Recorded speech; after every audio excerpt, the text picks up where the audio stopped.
Hi friends, welcome back to my channel. So ఎవరైతే RRB NTPC 2026 ఎగ్జామ్కి prepare అవుతున్నారో, so చాలామంది అయితే ఎగ్జామ్ రాస్తున్నారు కదండి. సో చాలామంది అయితే అడుగుతున్నారు మీ ఎగ్జామ్ డేట్ ఎప్పుడు అని చెప్పేసి. సో మీ ఎగ్జామ్ ఎప్పుడు అని అడుగుతున్నారు. సో నేను ఒకేసారి అడ్మిట్ కార్డ్ వచ్చిన తర్వాత చెప్దామని వెయిట్ చేశాను. సో నా అడ్మిట్ కార్డ్ అయితే వచ్చేసిందండి. సో ఇప్పుడు ఈ వీడియోలో అయితే నా ఎగ్జామ్ ఎప్పుడు, ఏ షిఫ్ట్, ఎన్ని గంటలకు వెళ్ళాలి, అలాగే మీరు కనుక ఎగ్జామ్కి వెళ్ళబోతుంటే కనుక ఏమేమి తీసుకెళ్ళాలనే ఇన్ఫర్మేషన్ కూడా చెప్తాను.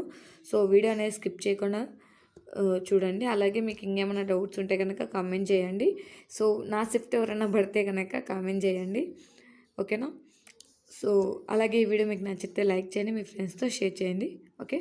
సో ఫస్ట్ అయితే వీడియోలోకి వెళ్ళిపోదాం. సో నా ఎగ్జామ్ డేట్ వచ్చేసి 25 మార్చ్ 2026. సో నా ఎగ్జామ్ డేట్ వచ్చేసి 25th మార్చ్ 2026 అండి. సో ఇంకొక 2 డేస్లోనే ఉంది. సో వీడియో ఆల్రెడీ 2 డేస్ అయింది అడ్మిట్ కార్డ్ వచ్చి, బట్ నాకు కుదరలేదు వీడియో చేయడానికి. సో అందుకే ఈరోజు ఇప్పుడు కొంచెం టైం తీసుకొని చేస్తున్నాను. సో 25th మార్చ్ 2026 రోజైతే ఎగ్జామ్ ఉంది. నా షిఫ్ట్ వచ్చేసి 3rd షిఫ్ట్ అండి. సో 3rd షిఫ్ట్ ఎప్పుడు స్టార్ట్ అవుతుందంటే 4:30 నుంచి 6 PM వరకు. సో ఈ 1.5 అవర్, సో 90 minutes. సో మనమైతే అక్కడికి ముందే వెళ్ళిపోవాలి. నాకు తెలిసినంత వరకు 3 నుంచే లోపలికి అలౌ చేస్తారు. 3:30 నుంచే లోపలికి అనేది అలౌ చేస్తారు. సో మీరైతే కనుక తొందరగా, ఎవరైనా లాంగ్ డిస్టెన్స్ వాళ్ళు ఉన్నారు కనుక అయితే కనుక షిఫ్ట్ని బట్టి మీరు దానికంటే ఒక 1 అవర్ అక్కడ ముందుగా వెళ్ళడానికి కనుక మీరు ప్లాన్ చేసుకుంటే సరిపోతుంది. అలాగే నా ఎగ్జామ్ సెంటర్ వచ్చేసి కర్నూలు అండి, ఓకేనా. కర్నూలు నా ఎగ్జామ్ సెంటర్ వచ్చేసి.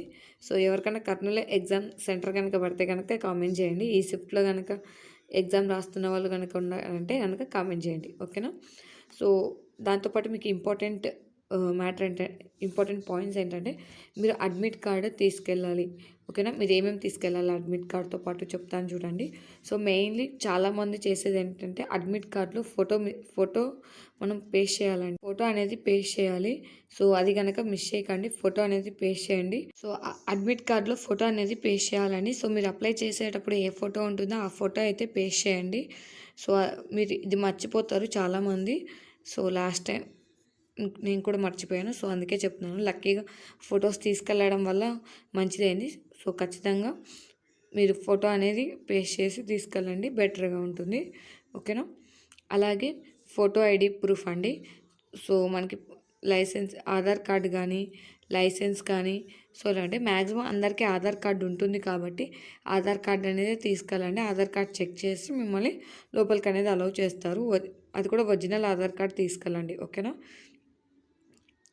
సో అసలు ఎగ్జామ్ ప్రాసెస్ ఎలా ఉంటుంది అని కనుక ఎవరికైనా కావాలంటే కనుక కామెంట్ చేయండి. రేపటి లోపల నేను వీడియో అప్లోడ్ చేస్తాను. అంటే అసలు న్యూ వాళ్ళండి, కొత్త వాళ్ళు ఎవరైనా అసలు ఎలా ఉంటుంది ఏంటి, సో వీటి గురించి ఏమైనా డౌట్స్ ఉంటే కనుక కామెంట్ చేయండి, ఓకేనా. సో మీరు admit card, photo ID proof, Aadhaar card అనేది తీసుకెళ్ళండి, okay. Thank you for watching. మీరైతే అడ్మిట్ కార్డు తీసుకెళ్ళండి అండ్ ఆధార్ కార్డు కూడా తీసుకెళ్ళండి. Aadhaar card, admit card compulsory తీసుకెళ్ళండి. So in case Aadhaar card problem ఉందనుకున్న వాళ్ళు లైసెన్స్ కానీ లేదంటే పాన్ కార్డ్ తీసుకెళ్ళండి. మినిమం 2 అనేది ఐడి ప్రూఫ్స్ అనేది ఖచ్చితంగా ఉండాలండి. So Aadhaar card, PAN card and license అయినా తీసుకెళ్ళచ్చు. But Aadhaar card, PAN card అనేది యాక్సెప్టబుల్ అండి. చాలా మళ్ళీ ఈ రెండిట్లో ఏమైనా ప్రాబ్లం ఉందనుకుంటే లైసెన్స్ కూడా తీసుకెళ్ళచ్చు. సో మీరు కనుక అడ్మిట్ కార్డ్ చూస్తే కనుక దాంట్లో మెన్షన్ చేస్తుంటారు క్లియర్ కట్గా, ఒకసారి చదవండి అడ్మిట్ కార్డులో కూడా, ఓకేనా. సో హెల్త్ అనేది జాగ్రత్త, సమ్మర్ కాబట్టి హెల్త్ జాగ్రత్త, వాటర్ అనేది బాగా తీసుకోండి, ఓకేనా. సో వాటర్ బాటిల్ క్యారీ చేయాలనుకుంటే కనుక క్యారీ చేసుకోవచ్చు, ఓకే. సో అసలు మీకు ఈ ప్రాసెస్ ఏంటి, లోపలికి వెళ్ళేటప్పుడు ముందు ఏం చేయాలి, ఎలా ఉంటుందని చెప్పేసి కావాలంటే కనుక మీరు కామెంట్ చేయండి. ఖచ్చితంగా మీకు అనేది సపరేట్గా ఒక వీడియో చేసి అనేది అప్లోడ్ చేస్తాను, ఓకే. సో ఈ వీడియోకి అయితే ఇంతేనండి. Thank you for watching. అందరికీ ఆల్ ద బెస్ట్.